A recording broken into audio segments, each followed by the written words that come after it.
lo digo por mí. Superó la palabra bíblica.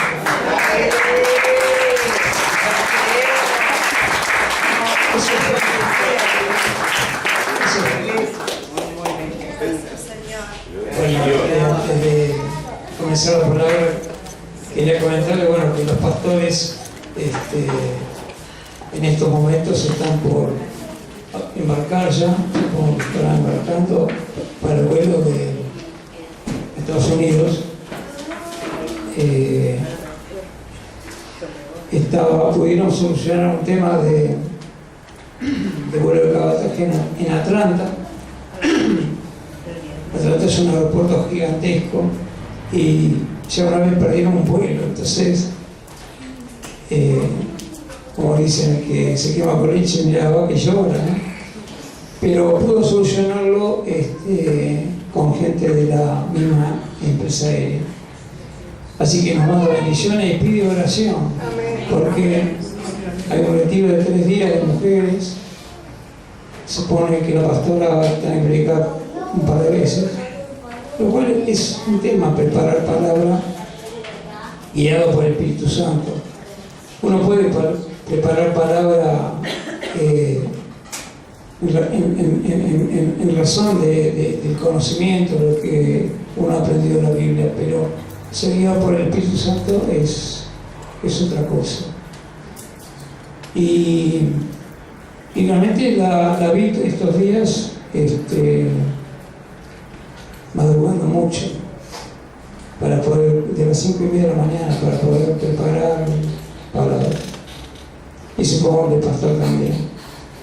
Y luego de esos 3 días de retiro tienen otro frenesí de iglesias por San Francisco, y luego, por cierto fuera poco, tienen que ir de la costa oeste a la costa este. Y Estados Unidos es un país muy ancho, tiene más de 3.000 kilómetros de ancho, es un viajecito como de 3 horas y media, 4 horas, con cambio de clima muy brutal. Decimos que acá estábamos en los 30 grados y San Francisco anda a los 13 máxima, y Washington, digo, las temperaturas están en 8 grados, pero bajan a 1 grado, ya están casi entrando a invierno. Le dijimos, pastor, abríguese. Pastor, eso de que termina de predicar y transpirado todo sale, aunque el coche esté a unos metros, se va a pasmar porque el frío es brutal. Que vayan con abrigo. También quería decirles, bueno, que mañana pueden sentarse, por favor. Ustedes también, discúlpenme. No estoy acostumbrado. No estoy acostumbrado.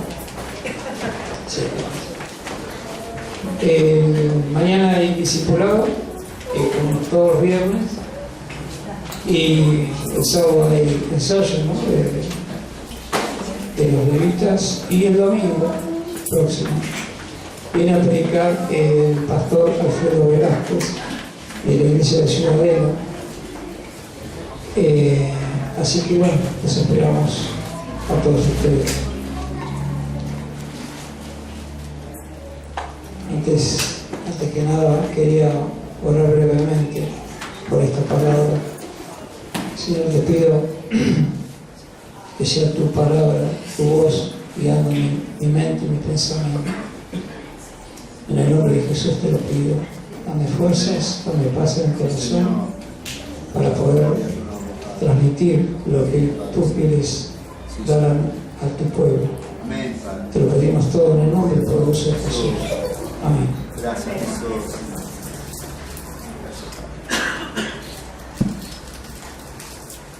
Muchas veces queremos conocer, el cristiano quiere conocer cuál es el pensamiento del Señor, cuál es su voluntad, qué es lo que le agrada y qué es lo que le desagrada a Dios. Y cómo reacciona Dios ante cada acción o inacción nuestra. Y a veces pretendemos que Dios hable con voz audible, pero la palabra está llena de ejemplos de grandes hombres de Dios que accionaron con aciertos y con desaciertos. Hombres falibles, hombres de carne, hombres como nosotros, hombres que sin embargo Dios los ha levantado muchísimo, como es el caso de David. Pero hoy quería hablar de un profeta no tan conocido, pero me impresionó por su fidelidad. Es el profeta Natán. El profeta Natán, que vivió en la época de David, no solo era profeta, sino era amigo y consejero de David. Y en toda la vida de David estaba siempre Natán, hasta inclusive cuando fue el anciano. Y quería destacar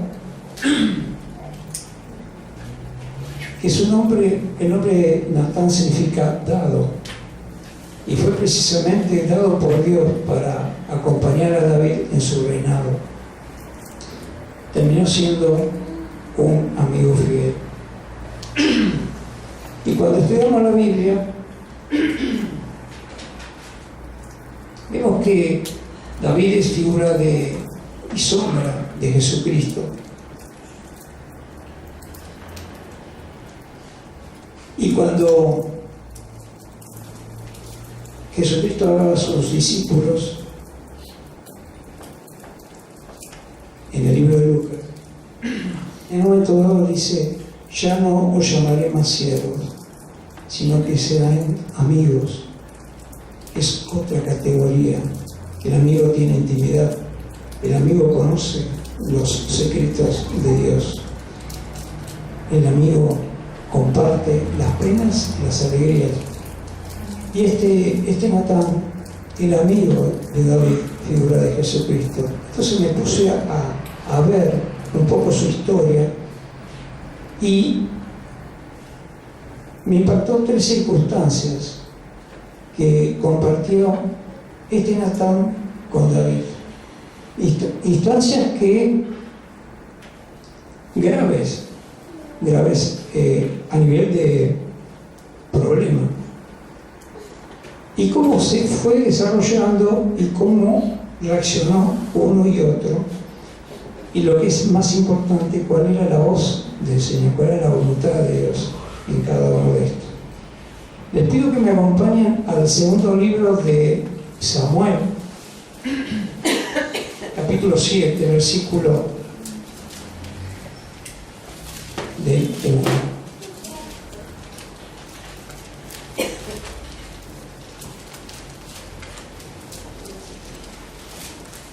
Y que dice así, que lo encontramos, segunda de Samuel, capítulo 7, versículo 1.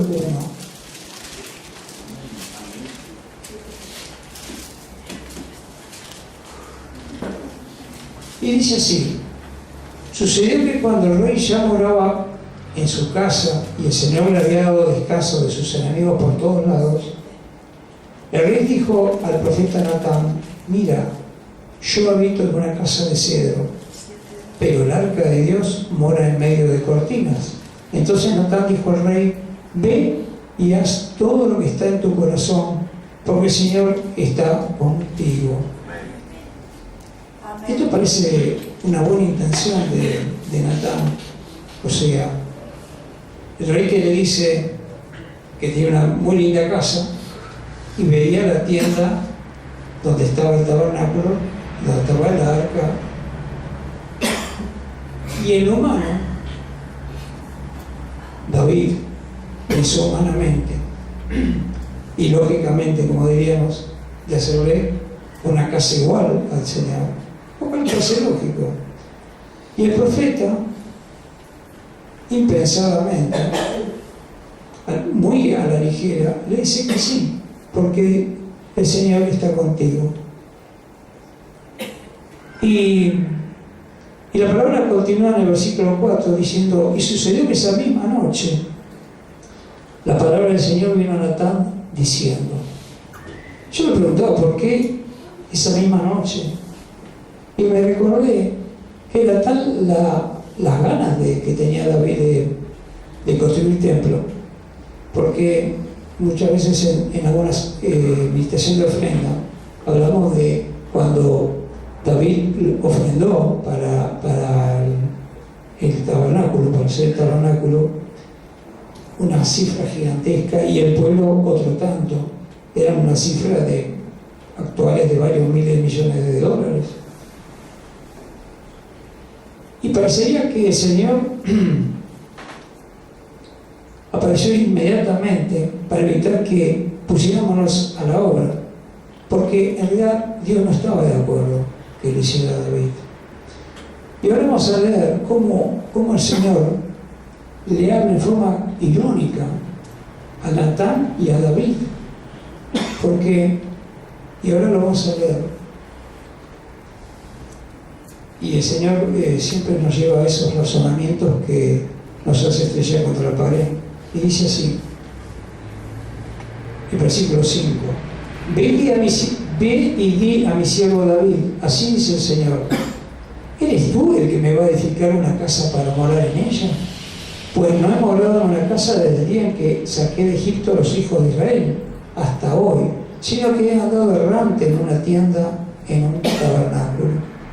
Donde quiera que he ido con todos los hijos de Israel, hablé palabra alguna de las tribus de Israel, a la cual os he ordenado que pastoreara mi pueblo Israel, diciendo, ¿por qué no me vais a edificar una casa de cedro? Ahora pues, así dirás a mi siervo David. Y hasta ahí lo que está diciendo el Señor es, yo no le pedí a nadie, no toqué ninguna puerta para que alguien me hiciera casa. O sea, haciéndole ver que esa intención venía del alma, pero no era voluntad de Dios. Y dice así el versículo 8, ahora pues, así digas a mi siervo David, yo te tomé del pastizal, de seguir las ovejas para que fueras príncipe sobre mi pueblo Israel, y he estado contigo por donde quiera que has ido, y he exterminado a todos tus enemigos de delante de ti, y haré de ti un gran nombre, como el nombre de los grandes que hay en la tierra. Asignaré también un lugar para mi pueblo Israel, y lo plantaré allí, a fin de que habite en su propio lugar y no sea perturbado de nuevo, ni les aflijan más los malvados como antes. Y como desde el día en que te ordené que hubiera jueces sobre mi pueblo Israel, te daré el reposo de todos tus enemigos, y el Señor también te hace saber que el Señor te edificará una casa. Cuando tus días se cumplan y reposes con tus padres, levantaré a tu descendiente después de ti, el cual saldrá de tus entrañas y establecerá su reino. Acá le está diciendo a David, de forma muy sarcástica, que le hace ver que era un simple pastor de ovejas, que él lo levantó, que él le hizo triunfar sobre los enemigos, y le dice mucho más. Le dice no que él va a edificar una casa a Jehová, sino que el Señor es el que le iba a edificar casa a David. Edificar casa es familia, es pueblo, es reino. Había una promesa de que sería rey para siempre.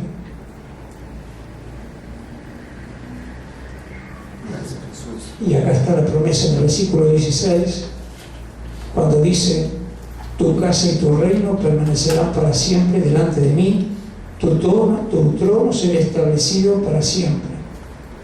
Y termina diciendo el versículo 17, conforme a todas estas palabras y conforme a toda esta visión, así habló Natán a David. Y en esta circunstancia vemos, por un lado, la forma ligera en que contesta Natán a David. Muchas veces nosotros procedemos de la misma manera. Sobre todo cuando una tarea, un servicio parece ser para Dios, parecen caminos de bendición. Y Dios no nos manda. Muchas veces el pastor lo ha dicho y lo ha reiterado, cuando ha ido a algún lugar y con sus palabras dice: yo te mandé. A veces, como dicen en el mundo, nos mandamos solos, sin consultar a Dios. Lo que nos dice Dios, su mente, su pensamiento es: antes de obrar, antes de actuar, antes de decidir, consultame. Oramos. ¿Cómo consultamos al Señor? Oramos, meditamos, leemos la palabra, porque la palabra nos da respuesta. Por otro lado, vemos cómo lo encuadra, por así decirlo, lo cuadra a David, haciéndole ver que él lo levantó de la nada, que el que lo puso como rey de Israel, el que lo puso en el trono fue Dios, el que él hizo nacer sobre sus enemigos fue Dios, y el que le iba a dar casa iba a ser Dios, y el que iba a decidir quién le iba a hacer casa a Dios iba a ser Dios. Lo que está diciendo Dios es que el poder le pertenece a Él, exclusivamente a Él, y eso lo tenemos que entender. Cada uno de nosotros, a veces nuestra alma es medio indomable y quiere hacer lo que se le da la gana, o quiere torcer la voluntad del Señor. Y la voluntad del Señor no la torce nadie. Pero también es destacable el versículo 17, cuando dice que conforme a esta visión Natán se lo cuenta a David. Eso habla de un profeta que no solo acepta ante Dios que se equivocó, se humilló, sino que se humilló ante el rey, porque había que presentarse al rey, poco menos decir: mira, me equivoqué. No era fácil. Pensemos siempre que el rey tenía la autoridad sobre la vida y la muerte de todos sus súbditos y no le rendía cuenta a nadie. Podía hacer lo que se le daba la gana, con los bienes, con las personas. Y de ahí viene la segunda circunstancia que quería destacar. Esa segunda circunstancia en que aparece Natán y David. Esa circunstancia, ese evento, ese hecho es bastante conocido, que es cuando David peca con Betsabé, con Urías. Y el tema era muy grave porque él, como dice la historia bíblica, primero que estaba en el palacio, dice, en los tiempos en que había que estar en la batalla, o sea que se dejó, bajó la guardia. Segundo, que Betsabé estaba casada con Urías. Urías era, en otras partes de la Biblia, era uno de los valientes de David, era el muy amigo de David. De hecho, él la ve a Betsabé en la terraza porque los que construían casas alrededor del palacio eran los más allegados, como sería hoy en día.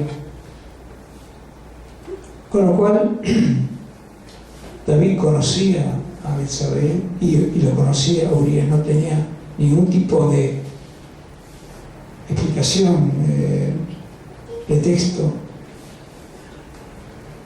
Y sabiendo que Urías estaba en la batalla, estaba batallando para Israel, manda a llamar a Betsabé y la toma y la embaraza.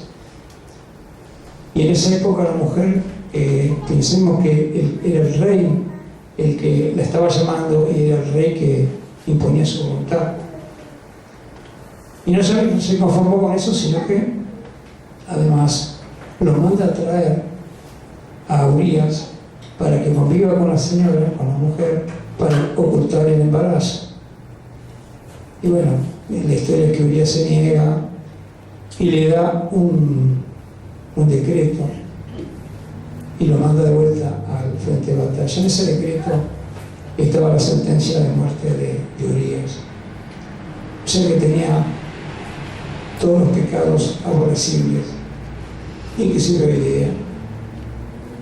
Y es Natán el encargado, el que tuvo que enfrentar esa situación, enviado por Dios. Y vamos a ver el capítulo, nada más que la parte específica.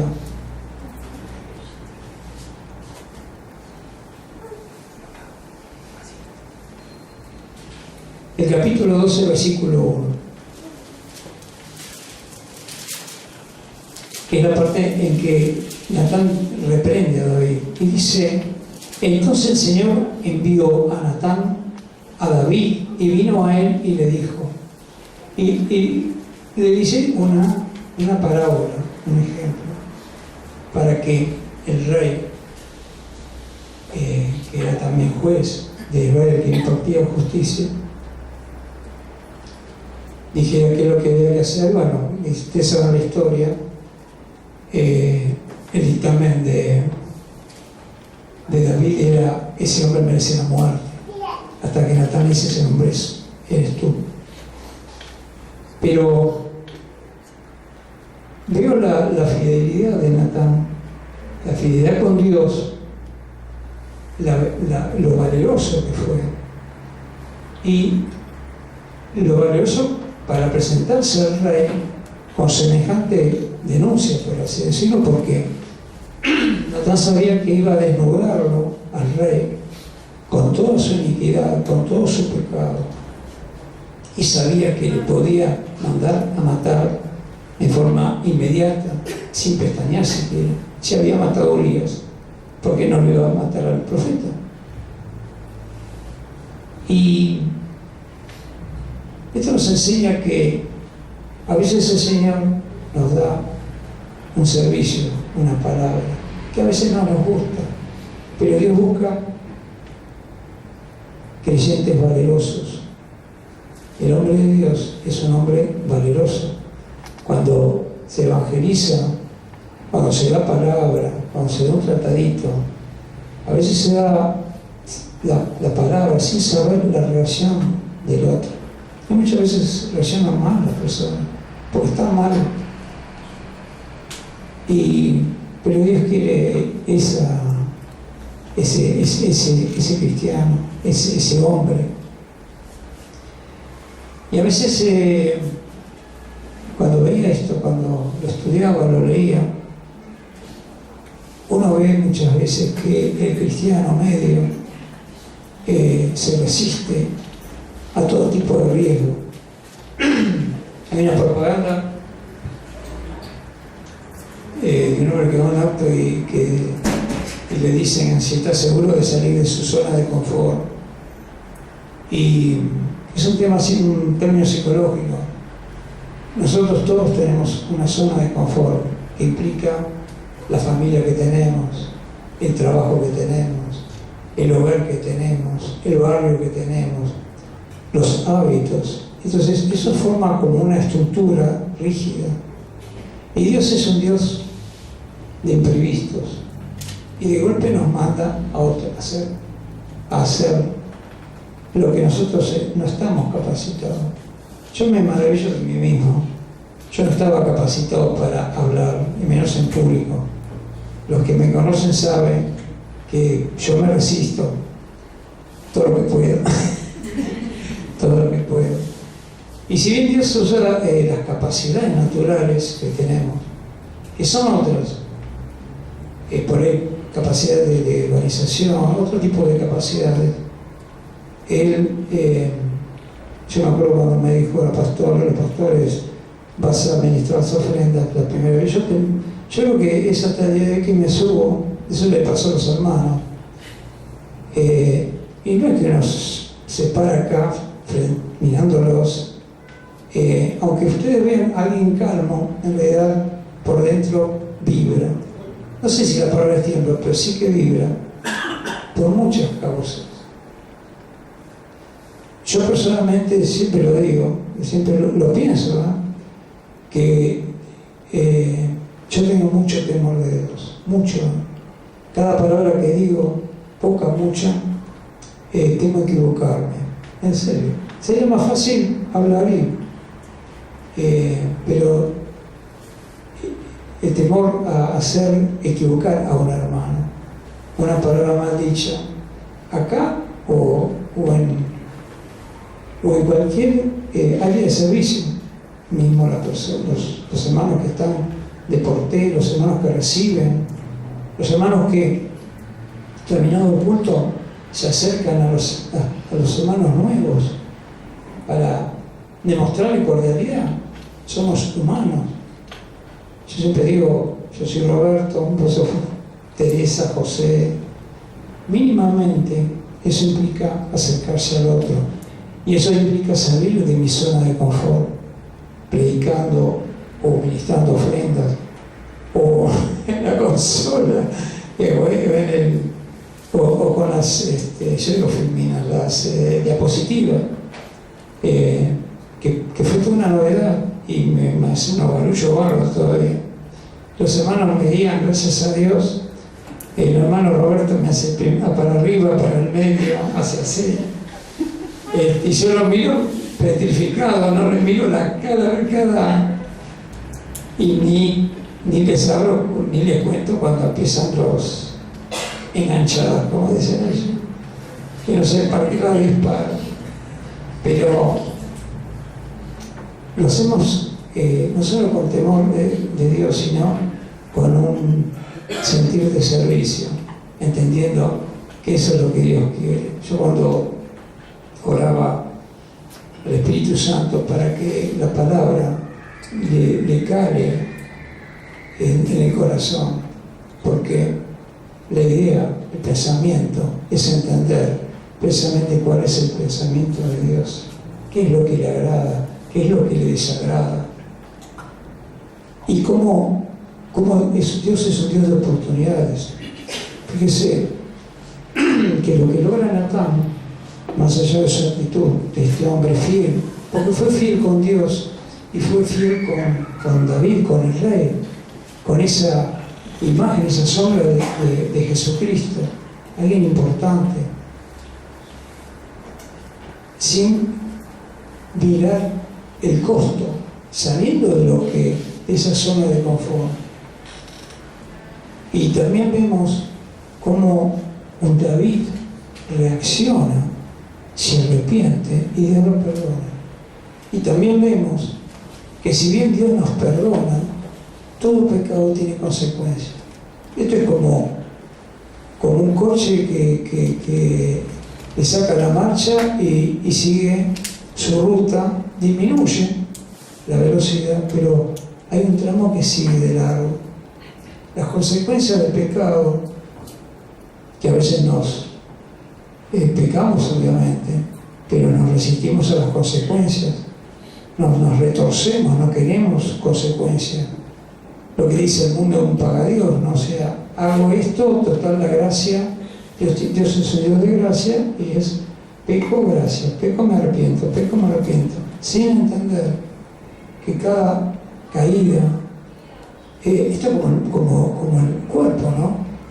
Uno se va teniendo heridas y caídas durante la vida, y después cuando llega a la tercera o cuarta edad, empiezan los dolores, los achaques, el colesterol, la rodilla, los huesos, es así. Y uno se da cuenta, se acuerda las macanas que fue haciendo durante la vida. Por eso a veces veo a la gente joven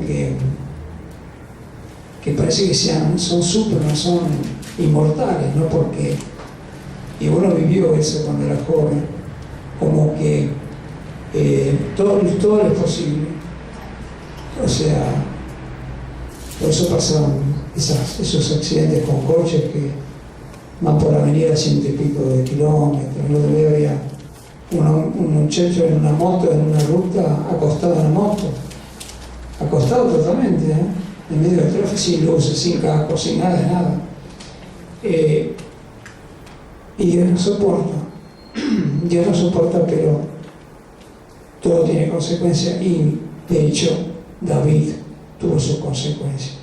No solo perdió al hijo Betsabé, ese hijo que había engendrado, sino que Dios le dijo a David que la espada nunca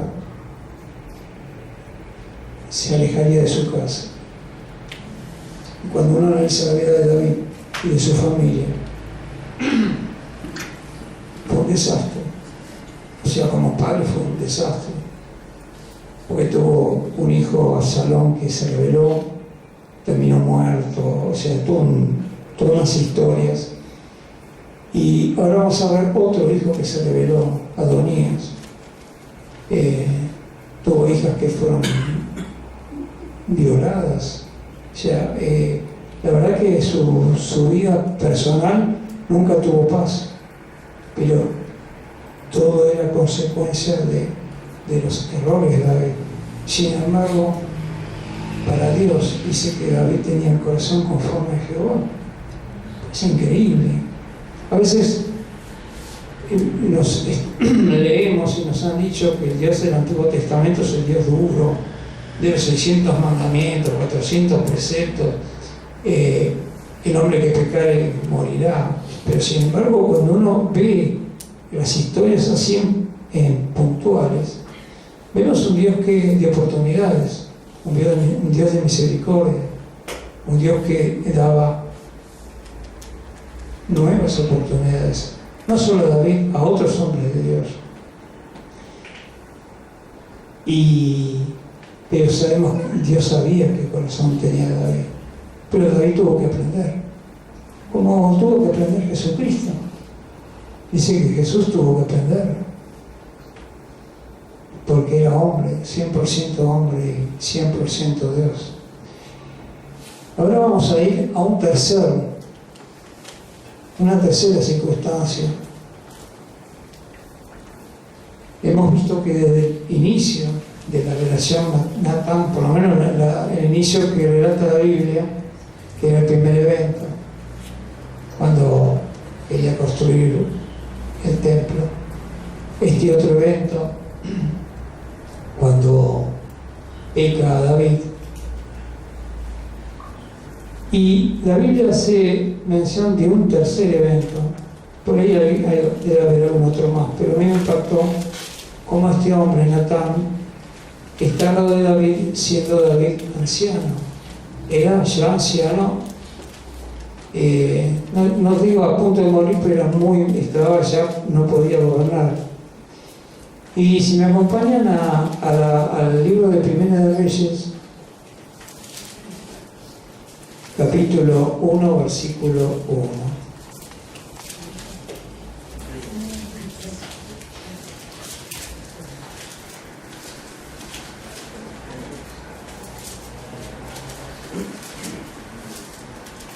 Gracias a Dios, está cerquita. Gracias, Jesús. Está cerquita del otro libro. Gracias, Jesús. Bueno, si lo tienen.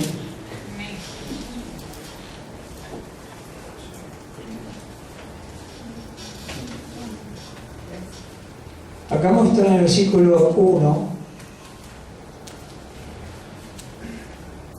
que el rey David era ya viejo, entraba en días, y lo cubrían con ropas, pero no entraba en calor. Acá estaba toda la historia, que yo lo voy a ir a parafrasear para no ser pesado en la lectura. Pero la parte más importante, que es el versículo 5, a partir del 5, dice que Adonías, hijo de Agüit, se ensalzaba diciendo: yo seré el rey. Y preparó su carros y hombres de a caballo y 50 hombres que corrían delante de él. Esto muestra la soberbia, la altanería de alguien que quería ser rey, que se proclamaba rey, pero no había sido elegido ni siquiera por el Padre, el rey natural, el rey material, el rey terrenal, ni tampoco elegido por Dios. Se había equivocado totalmente, porque Israel, Dios designa a Israel pueblo de él, y la voluntad de Dios es guiar a ese pueblo, elegir quién iba a conducirlo. De la misma manera, nosotros que somos el Israel espiritual, somos conducidos por hombres de Dios, que Dios designa, no el hombre. Por supuesto que hay un hombre que tal vez lo designa materialmente, pero por voluntad y orden del Señor. El pastor ha dado muchos testimonios en tal sentido, de que hasta que realmente no sintió claramente la voluntad de Dios en su vida, no se atrevió al pastorado. Es algo serio. Y acá aparece haciendo una fiesta en otro pueblo para ser coronado rey, Adonías, que era hijo de David. Se junta con Joab, que era el general de David, pero Joab no era de los valientes de David. Joab era un general del ejército, muy acomodaticio, porque manejaba y lo manipulaba a David. Imaginen que después de ese evento, sabiendo todo lo que había sucedido con Urías, porque él lo había mandado a la avanzada y le había dado orden de que lo dejaran solo para que lo matasen. Imaginen que en el plano terrenal, el plano natural, Joab lo manipulaba y hacía lo que se le daba la gana con David. Pero acá, sabiendo que estaba muy anciano, Joab se volcó al hijo rebelde. Dice que en el versículo 10, dice que hace una fiesta, pero no invita ni a Natán ni a Salomón. Era una acción muy artera para evitar que fueran a una fiesta donde iba a ser coronado David. Y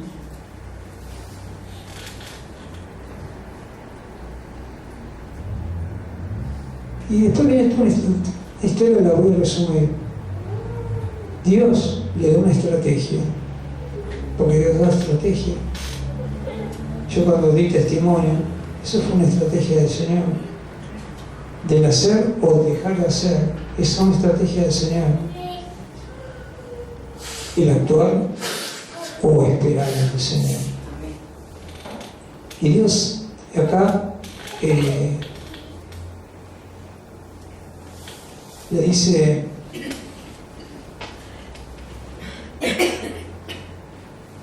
a Betsabé,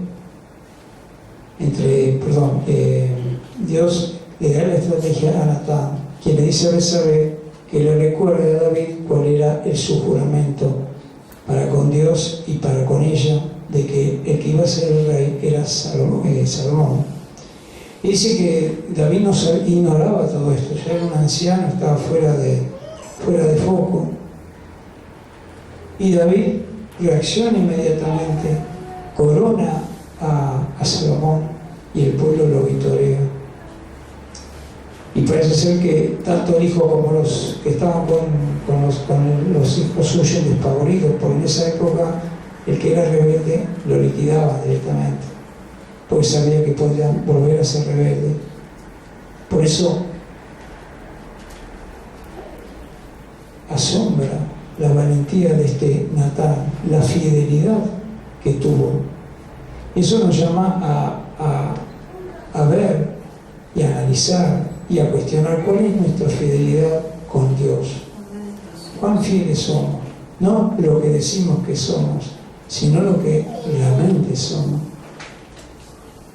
Porque no somos lo que decimos, somos lo que hacemos. Somos nuestro obrar. Jesús decía que por sus frutos los conoceréis. Es tan así, es sencillo. Alguien puede decir yo esto o lo otro. Hay una palabra que dice: muéstrame tu fe y yo te mostraré mis obras. Queriendo decir, y dice expresamente, que la fe sin obras es muerta. Cuando la fe es sin obras, además de ser muerta, nos convierte en religiosos, nos acartona, nos hacen ritualistas, convierte el culto, convierte una reunión de oración en un rito, en un acto protocolar, donde vacío de Dios. Y el tema es que nosotros cuando venimos, no solo venimos a escuchar palabras, sino y a llenarnos, y a saciarnos, sino que tenemos que salir crecidos. Yo siempre digo que tenemos que crecer, no nos estanquemos. En este camino, yo se lo he dicho muchas veces en los discipulados, que en este camino hacia Dios, ese camino estrecho, muchos llegan al camino, se ponen en el banquito y se sientan, porque ya están en el camino. Otros caminan, se paran cantando porque están cansados. Otros trotan y otros corren. Pablo corría a la meta. Y estamos hablando de un grande para Dios, como fue Pablo. Él corría a la meta. No por insaciable, porque la meta es tanto como podamos correr espiritualmente. Porque también, además de salvación, por querer y haber recibido al Señor, tenemos coronas. Eso muchas veces no se habla. Por eso Jesús decía que todas las obras van a ser pasadas por fuego. Algunas se van a quemar como el papel, el cartón y la madera, y otras no, como el oro. Y también dice que nadie te quite la corona. O sea, hay coronas, hay premios. En el reino celestial no es un reino playo, es un reino donde hay jerarquías. Así como cuando estudiamos que querubines, serafines, vigilantes, arcángeles, ángeles, toda una estructura donde Dios es Dios y manda, pero hay autoridad. Cuando hablaba de que Jesús decía cuando le iban a arrestar, que si yo quisiera, el Señor me daría 12 legiones de ángeles. Pensemos en ejércitos celestiales organizados, con autoridades. Cuando habla del arcángel Gabriel o Miguel, son ángeles poderosos en el Señor. Por eso la enseñanza de hoy, lo que Dios quiere es que no hablemos a la ligera, que primero busquemos la voluntad de Dios, que no nos apresuremos a tomar decisiones, que respondamos con fidelidad a la obra que Dios nos encomienda y que no le etiquetemos que la obra es grande o chico, el servicio es grande o chico, es servicio para Dios y hagámoslo para Dios, que no tengamos miedo de salir de nuestra zona de confort. Y a veces nuestra zona de confort es levantarnos temprano un domingo cuando por ahí uno diría en lo humano, me gustaría hacerme un asado y quedarme tomando, claro, me trago el asado, tomo mate y pico algo. Y claro, en vez de levantarnos temprano, acicalarnos, poner la corbata, venir acá, salir tardísimo muchas veces, que en una actitud que a veces nuestras familias que no son conversas no la entienden. A mí nunca me entienden, pero ya desistieron, ya saben y desistieron de todo eso. La otra enseñanza es que si un hermano cae en pecado, se lo redarguye. Pero, y si se arrepiente, se lo levanta. Porque Dios quiere que un hermano levante al otro, siempre que se arrepienta. No quiere hermano caído. Y este es el ejemplo de David, como Dios lo perdona y lo levanta. Pero se necesitó un Natán, que ese hombre valiente que le dijera la verdad, y luego de eso le da palabra donde Dios le dice que Él le perdona la vida, pero la espada no se alejaría de su casa. Y para finalizar, como dice el pastor, me gustaría una palabra de Juan, capítulo 15, son 3 versículos nada más, donde Jesús sintetiza lo que es para Él, para Dios, un amigo.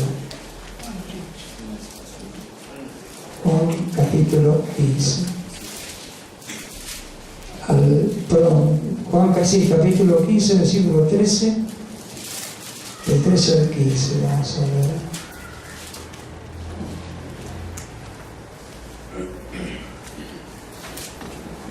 Una palabra muy hablada, muy predicada, pero prestemos atención.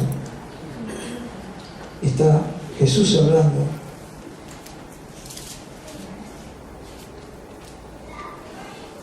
Empecemos por el 12.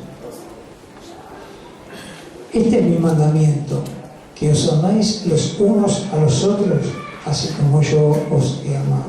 Ese es el parámetro de amor que Dios quiere que practiquemos entre nosotros. Y después agrega, nadie tiene un amor mayor que este, que uno dé su vida por sus amigos. Y me impactó el 14 porque dice, vosotros sois mis amigos si hacéis lo que yo os mando. Y otra versión dice, y el 15, ya no os llamo siervos, porque el siervo no sabe lo que hace su Señor.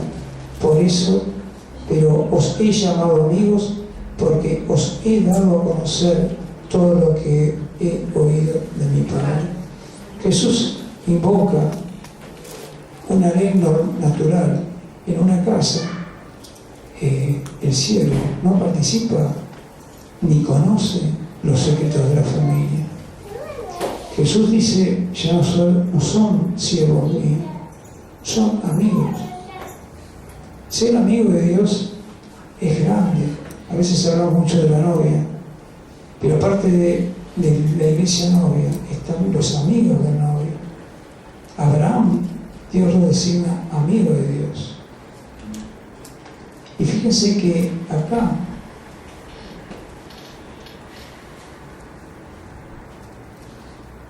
dice que el siervo no sabe lo que hace su Señor, pero os he llamado amigos porque os he dado a conocer todo lo que he oído de mi Padre. Ese es el objetivo nuestro, saber lo que quiere el Padre, saber lo que quiere de nosotros, conocer el pensamiento, la mente, y a través de estas historias bíblicas, como otras enseñanzas, Dios nos va describiendo, nos va haciendo ver cuál es su voluntad en cada circunstancia. Hay cosas sencillas y a veces más complicadas, pero todos son parábolas. Yo siempre digo que las historias bíblicas de personajes que existieron, que vivieron y están grabados en la historia, inclusive de otros historiadores, son parábolas, son ejemplos a seguir y otros ejemplos a no seguir. Así que, hermanos, le dejo esta palabra en el corazón, esperando que cambio de mente, cambio de crecimiento, comprensión, pero comprensión de lo que Dios quiere. Nosotros venimos no a hacer nuestra voluntad, sino la voluntad de Dios. Y queremos también que nuestra vida esté impregnada de esas decisiones, porque la forma en que Dios nos puede bendecir en todo sentido, la bendición no solo material sino espiritual, es si seguimos por esa voluntad, ese camino estrecho. Y llueve bendición, y como dice la palabra de la promesa, hasta que sobreabunda. Así que bueno, hermanos, dejamos esta reunión.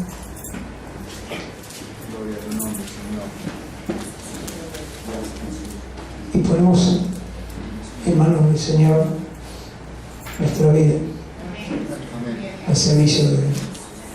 Así que si los hermanos de la alabanza pasan, vamos a alabar. Si alguien necesita oración, oraré por la vida de mis hermanos.